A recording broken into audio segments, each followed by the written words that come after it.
আসসালামু আলাইকুম, সবাইকে ওয়েলকাম করছি মৌটুসিস কিচেনে। আশা রাখছি সবাই ভালো আছেন। আজকে আমি আপনাদের সাথে শেয়ার করব টক ঝাল মিষ্টি জলপাইয়ের আচারের রেসিপি। বছরের এই সময়টাতে কিন্তু বাজারে অনেক ফ্রেশ জলপাই পাওয়া যায়, আর সেই জলপাইটাই সারা বছর সংরক্ষণ করে কিভাবে খেতে পারবেন সেই রকমই একটা আচারের রেসিপি আমি আপনাদের আজকে তৈরি করে দেখাবো। আশা করছি আমার আজকের এই জলপাই আচারের রেসিপিটি আপনাদের ভালো লাগবে। চলুন তাহলে দেরি না করে আজকের রেসিপিটি শুরু করি। এখানে আমি 3 কেজি পরিমাণ জলপাই সেদ্ধ করে নিয়েছি। সেদ্ধ করার পর ভালোভাবে পানি ঝরিয়ে জলপাইটিকে হাত দিয়ে এভাবে ভেঙে নিয়েছি, আর ভেঙে নেওয়ার পর কিছু পরিমাণ বিচি আমি ফেলে দিয়েছি। এরপর লাগছে রসুন। এখানে আমি 8টা রসুন নিয়েছি।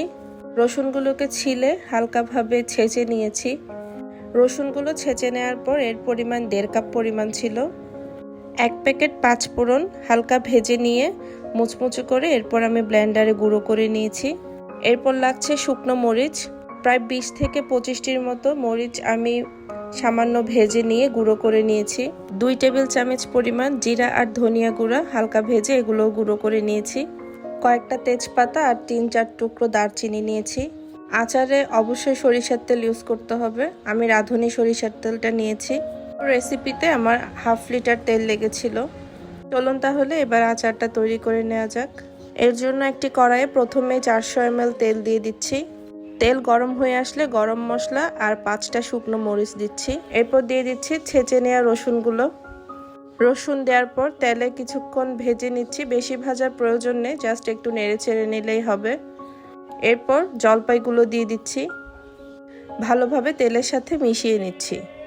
ভালোভাবে তেলের সাথে মেশানো হয়ে গেলে দিয়ে দিচ্ছি লবণ। আমি এখানে 3 টেবিল চামচ পরিমাণ লবণ দিয়েছি, আপনারা অবশ্যই লবণটা চেক করে দিবেন। এরপর এক এক করে সবগুলো শুকনো উপকরণ আমি দিয়ে দিচ্ছি। শুধুমাত্র 5 ফোড়নের গুঁড়াটা আমি এখন সব দিচ্ছি না, আচারের লাস্টের দিকে 1 চা চামচ পরিমাণ মিশিয়ে দিব, এছাড়া বাকি সবটুকু দিয়ে দিয়েছি। তো সবগুলো শুকনো উপকরণ দেওয়ার পর একটু মিশিয়ে নিয়ে আমি চিনি দিয়ে দিচ্ছি। এইখানে আমি প্রায় 2 কাপ পরিমাণ চিনি দিয়েছি। আপনারা আপনাদের টেস্ট বার অনুযায়ী চিনি একটু কম বেশি দিতেই পারেন, তবে আমি যেটুকু পরিমাণে আচার তৈরি করছি তার জন্য আমার কাছে 2 কাপ পরিমাণটাই যথেষ্ট মনে হয়েছে। চিনি দেওয়ার পর খুব ভালোভাবে মিশিয়ে নিতে হবে জলপাইয়ের সাথে। মেশানো হয়ে গেলে 5 মিনিট পর দেখবেন চিনি থেকে অনেক পানি বের হয়ে এসেছে। এই পর্যায়ে আচারটা বারবার নেড়ে চেড়ে নিতে হবে, তা না হলে কিন্তু পোড়া লেগে যাবে, আর আচারে পোড়া গন্ধটা খুবই বাজে লাগে। তাই খেয়াল রাখবেন, কিছুক্ষণ পর পর অবশ্যই নেড়ে চেড়ে দিবেন। এইভাবে নেড়ে চেড়ে আমি আরও 10 মিনিটের মতো অপেক্ষা করছি। এর মাঝে পানিটা অনেকটা শুকিয়ে যাবে। পানি শুকিয়ে আসলে এখন আমি দিয়ে দিচ্ছি সেই 1 চা চামচ পরিমাণ 5 ফোড়নের গুঁড়োটা। আচার তৈরির লাস্টের দিকে 5 ফোড়নের গুঁড়োটা সামান্য দিলে এর স্মেলটা খুব ভালো আসে। চিনি থেকে পানিটা যে বের হয়েছে সেটা কিন্তু অনেকটাই শুকিয়ে এসেছে, আর নাড়তে নাড়তে যখন আচারের এই পর্যায়ে চলে আসবে তখনই বুঝে নেবেন আচারটা রেডি। চুলা থেকে নামানোর একদিন পর কিন্তু আচারের কালারটা আরও অনেকটা চেঞ্জ হয়ে আসবে। আমি আপনাদের পরের দিনের আচারের লুকটা দেখিয়ে দিচ্ছি। এই যে দেখতে পাচ্ছেন, এটা দেখতে কতটা লোভনীয় লাগছে। আচারটা আমি তখন সামান্য রোদে দিয়েছিলাম, আর পাশাপাশি আপনাদের জন্য ভিডিও শ্যুট করছিলাম। সবসময় আচার বানানোর পর অবশ্যই এটাকে 2-1 দিন রোদে দিবেন, তাহলে রোদের কারণে আচারের কালারটা অনেকটা চেঞ্জ হয়ে আসবে, আর আচার দীর্ঘদিন সংরক্ষণ করতে পারবেন। এইভাবে আমার জলপাইয়ের আচারের রেসিপিটি ফলো করে আপনারাও কিন্তু জলপাইয়ের আচার বানিয়ে অনেক দিন পর্যন্ত সংরক্ষণ করতে পারেন।